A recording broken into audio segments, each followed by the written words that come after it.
Hello, I'm Alexis Kennedy and half of the Factory, along with Lottie Bevan, and we made this game, Cultist Simulator, and then we made some DLC for it.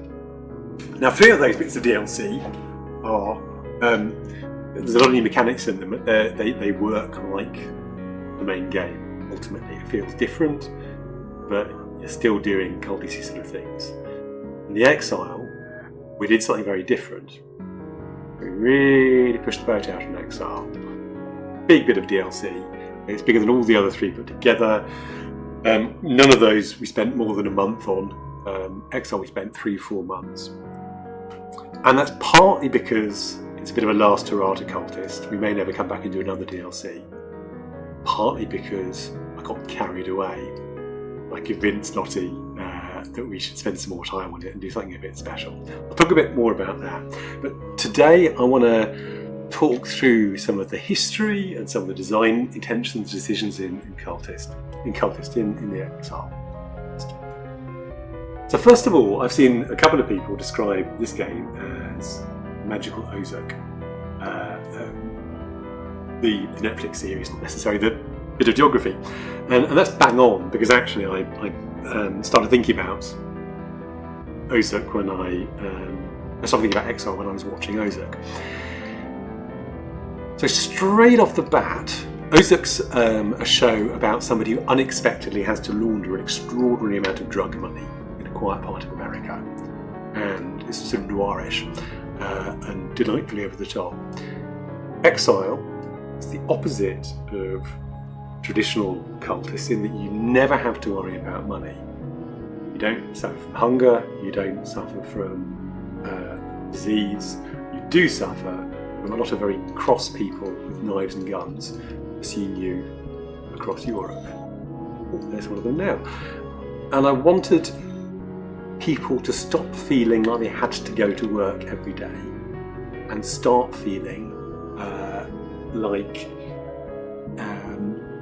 Matt Damon in the Bourne Identity, not necessarily being a runaway super assassin, but I went to a talk years ago which pointed out that a lot of the Bourne Identity films are popular not despite, but because they consist mostly of moody commuting. About 20% of the screen time is actually fighting people and doing exciting things. A lot of it is Matt Damon sitting on the train looking out at the darkness, which we can all identify with, because none of us always want to go to work, and all of us, faced with bills and mortgages and in-trays and difficult managers, sometimes will think, wouldn't life be more straightforward, you being pursued across Europe through a series of beautiful locations by assassins? So that was one inspiration. Ozark was another. I've always loved noir stuff, and there's some Hamilton Chandler in here. And talking of Hamilton Chandler, I found a still earlier. This is Gabriel Byrne in Miller's Crossing, which you should watch if you haven't. Lottie will tell you shouldn't watch it, but she's wrong. Look at that handsome face. Gabriel Byrne in Miller's Crossing is the sort of consigliere of a fairly likeable mob boss. But to be clear, as a very likeable mob boss, and consigliere sort of suggests he's not really an enforcer, but he's certainly a criminal. Here he's being given a gun and not being sure what to do with it. But I did find, as I watched Miller's Crossing, it's not entirely clear how much of a wrong-un Gabriel Byrne's character is. He's mixed up with wrong-uns, but you rarely see him do anything overtly criminal. And that's one of the reasons why your past with the Reckoners, the mobs who deal with all this stolen history, stolen time, it isn't explored in detail.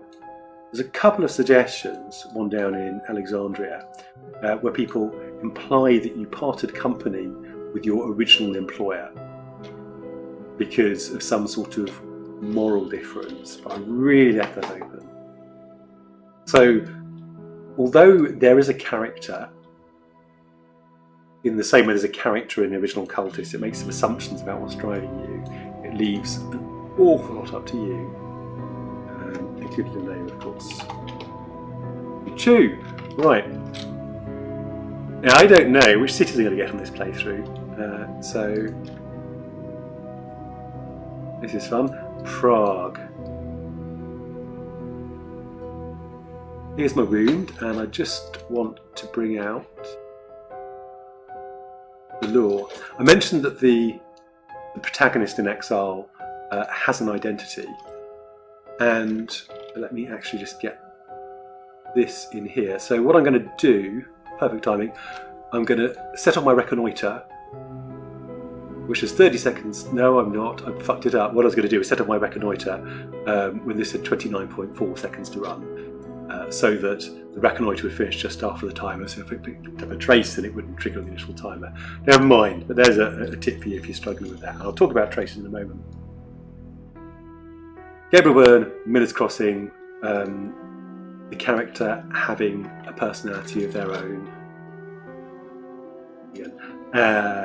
And the knife secret, if you've played Cultist, and if you haven't played Cultist, I don't know the hell you're watching this, you might remember that this has changed from just get from the knife secret level 1 edgelore in the original game, and that's true of all the bits of edgelore. We're looking at the invisible world from the perspective of underneath rather than in the middle of it. This character can't visit the Mansus. That's one of the reasons we put the map in here, so you've got something to look at that isn't just the bare board. They're not an adept, they're not a magician, they don't summon anything in the usual sense. There's the only ascension they have access to, and I'm trying to avoid too many spoilers, is very different from what you've seen in the original game. And it was really fun to write from a different perspective, because people I know have picked up things that weren't apparent from the cultist perspective in the original games. The other inspiration, I guess, is worth mentioning is a wonderful book called Desolation Road by Ian MacDonald. Desolation Road is sort of about the terraforming of Mars. Probably mentioned it in one of the Skeleton Songs podcasts, so I do love it to bits. And there's a character in Desolation Road, Mr. Jericho, who's an ancient, wizened gangster who's left behind his past and is taking refuge in a series of dusty nowhere towns across half-terraformed Mars as the assassins of the revered families, or honor families, whatever they're called, pursue him. And I'd always wanted to do something like that, about deciding where to settle and how to move on. There was briefly a project called, in fact, Exile at Falbetta in the Story Nexus era, where I wanted to do exactly that, but it never got very far. Okay, so we'll come out of reconnoitring. What else? Fine. Let's talk about Prague, and let's talk about tourism. City of 100 Spires. Masaryk is a castleman. Jan Masaryk was the president, I forget, of Czechoslovakia at the time, and the castle was the term used. There's a Czech word for it, for his political machine. And I've tried to get a bunch of info there into a fairly readable and flavoursome way. This was a hell of a challenge. There are 33 cities in Exile, and I don't know many of them. I've lived in London, I've lived I'm not in Krakow, in Łódź, but I lived in London for a bit. I know Paris fairly well, and I did actually live in Granada, which is in the game, but most of the other cities I've never visited, or I'm completely unfamiliar with them both. And I want to do them justice, and it's particularly difficult in the frickin' 1920s, because the 1920s were more different from the 2020s than I think most of us realise. All the borders were redrawn. No, a lot of the borders were redrawn in Europe in the first 50 years. The USSR didn't exist at the beginning of the 20th century, and it doesn't exist at the beginning of the 21st century either. The British ruled Palestine, the Austro-Hungarian Empire has been broken up, Turkey had just come into being, and this meant a few things. One was that I realised I couldn't set it in quite as generic a 1920s as I'd originally done with Cultist. I had to be a bit more specific, and having looked at where the borders settled and when they settled, I picked 1925-ish, 1926 as a time. And that was just after Lenin had died and just after Stalin was consolidating his power over here. It was around the time of the general strike in London. You've probably seen, if you played the game, that picture of a tank on the wall, which is taken from a real news photograph. The army were out on the streets in London for a while because there was an unprecedented general strike, which is why London of the game is somewhere you can actually cause a revolution unexpectedly. So that was one thing. I had to find ways to describe all these cities in an evocative way that didn't completely embarrass me. Let me just nip onto another city straight away so you can see what I'm talking about. Didn't completely embarrass me when the game was played by people from that city.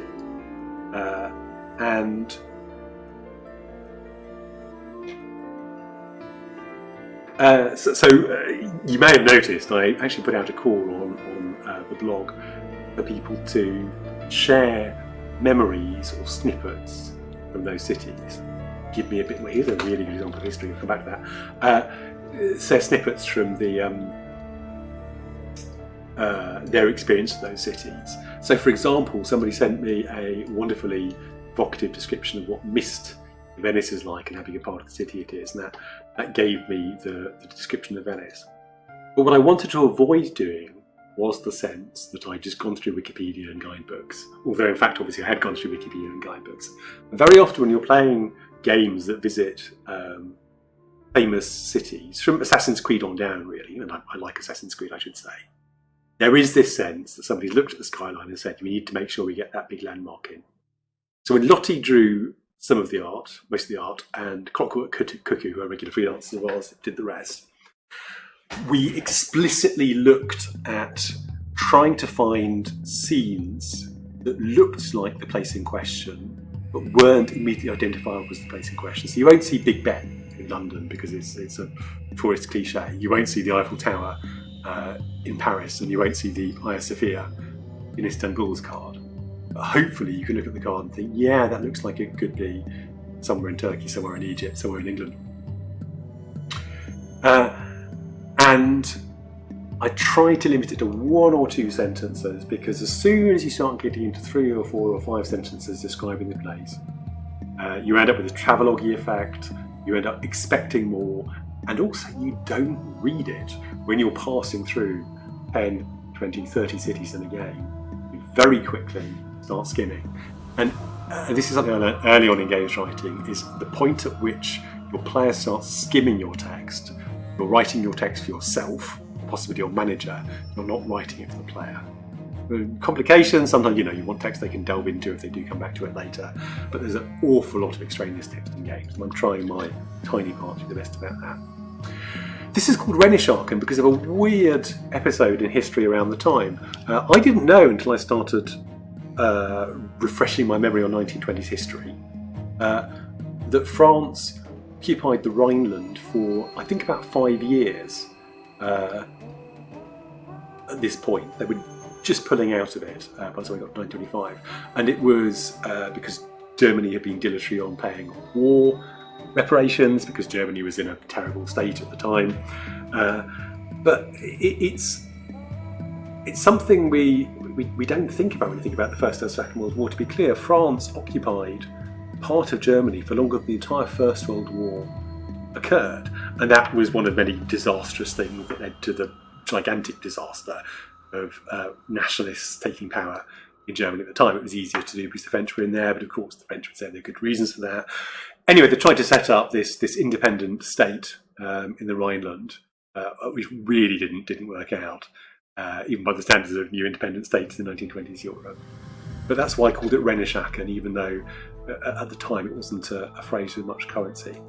Now, what else? I said I'd talk about traces, didn't I? So I want to do that because Cultists was a very deliberate game. You build things up slowly, you need to be careful. Exile, if you try to play it in the same way, you will die quite quickly. And that disoriented a lot of when they started to play it. I think we've now actually added a warning at the top of the Exile DLC Steam page saying this tactics you learned in Cultist won't work here. But of course, the one of the things that drew most attention was traces, because the trace mechanic in Exile is unkind in a couple of ways. One way is that you basically have to get traces if you want to do anything. You want to reconnoitre a city. It's a destination, I haven't gone there yet, fine. If you want to reconnoitre a city, then 1 in 3 times you get a trace, and it's very hard to get anything done without reconnoitring it. So one change I did make is originally this said there's a small risk of a trace, and some people felt 30% isn't a small risk, and I think it's subjective, but it's a fair point. So I lost that. But obviously we had a lot of people saying that the game's terribly balanced, and I think there was a mod out in the first 24 hours reducing traces to 10%, because the game's very easy to tweak. And guys, guys and others, non-guys, we did playtest this with 200 people over 4 weeks. So although I'm the first to say that my games are not always well balanced, the 30% chance wasn't an arbitrary decision. I wanted it to be really unpleasant. Some people think that's too harsh, and that's legit. People react to art in different ways.